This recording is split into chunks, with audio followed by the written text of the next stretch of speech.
रूस की तरफ से कन्फर्म खबर आ चुकी है कि वह आधिकारिक रूप से SU-57 की भारत में मैन्युफैक्चरिंग करने की जो पहली कार्यवाही है वो शुरू कर दी गई है। और जैसे कि इस खबर में साफ लिखा है कि रूस की वो कंपनी जो SU-57 स्टेल्थ लड़ाकू विमान बनाती है वो भारत के अंदर आ चुकी है और यहाँ इसे मैन्युफैक्चरिंग करने की कार्यवाही का जो पहला प्रोसेस है वो ऑफिशियली स्टार्ट कर दिया गया है, जिसकी हम आज विस्तार से बात करने का प्रयास करेंगे। दरअसल रूस और भारत के अलग अलग मीडिया संस्थानों ने इस खबर को कन्फर्म कर दिया है कि भारत और रूस के बीच में SU-57 की डील होने जा रही है और संभवतः इस साल के अंत में जब रूसी राष्ट्रपति व्लादिमीर पुतिन भारत के दौरे पर आएंगे तब ये डील अपना फाइनल रूप ले सकती है। लेकिन डील होने से पहले ही पता चल गया है कि ये डील कैसी होगी, भारत को क्या क्या मिलेगा और कैसे भारत SU-57 खरीदेगा। ये सब खबर इस डील के पूरा होने से पहले ही बाहर आ चुकी है। दरअसल देश भर के मीडिया संस्थानों ने इस खबर को ब्रेक करना शुरू कर दिया है कि रूसी सरकार और रूसी कंपनी के अधिकारी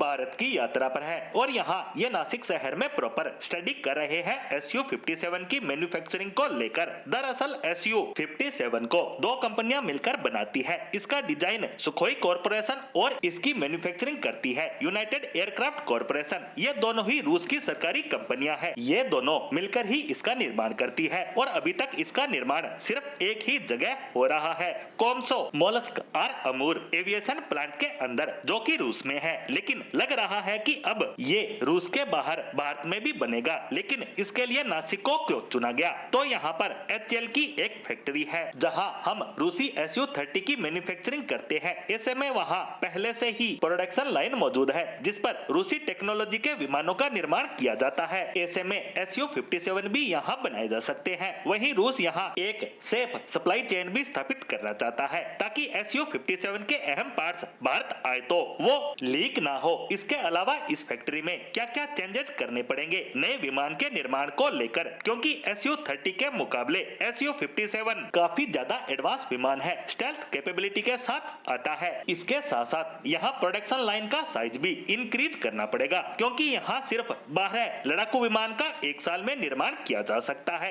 ऐसे में इसे भी बढ़ाया जाएगा। इसके साथ साथ ये भी जांचा जा रहा है कि रूस अगर भारत में SU-57 बनाएगा तो इसकी कॉस्ट क्या आएगी, जिसके बाद ये सारी रिपोर्ट भारत और रूस दोनों सरकारों को सौंपी जाएगी, जिसके बाद फाइनल नेगोशिएशन होगी और अंत में इस डील को साइन किया जाएगा। यह तय करके कि कितने लड़ाकू विमान खरीदे जाने हैं, कितने रूस से इंपोर्ट होकर आएंगे। फिलहाल की खबर के अनुसार 25 से 30% विमान रूस से आएंगे, बाकी के भारत में ही बनाए जाएंगे। इससे भारत को ये फायदा होगा